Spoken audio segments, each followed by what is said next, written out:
is manifested, and by the scriptures of the prophets, according to the commandment of the eternal God, using this, according to the commandment of God, is made known, is revealed, is manifested unto all the nations, unto all the Gentiles.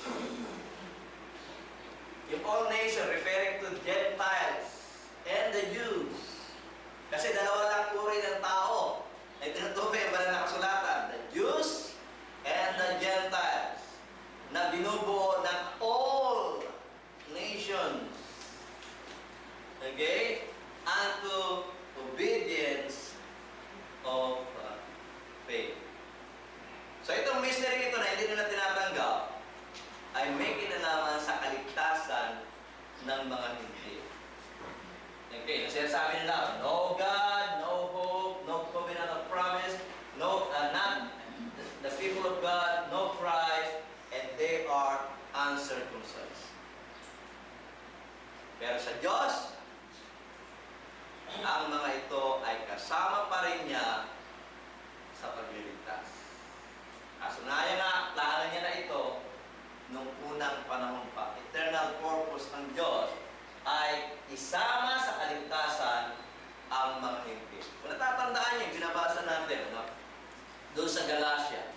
Pasahin mo natin doon sa Galatia. Galatians chapter 3. Verse 8 na po ang ating mabasahin. Makikita natin, ang sabi po ng banal na kasulatan, ganito.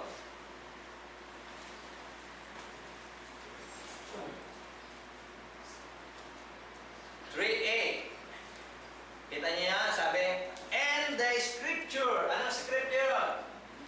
Old Testament. The Old Testament is the scriptures of the prophets. Okay? And the scriptures foreseeing that God would justify the heathen, the Gentiles. Kita niya, scripture pa rin binanggit niya Apostol Pablo. Naandun na sa scriptures. The scripture foresaw.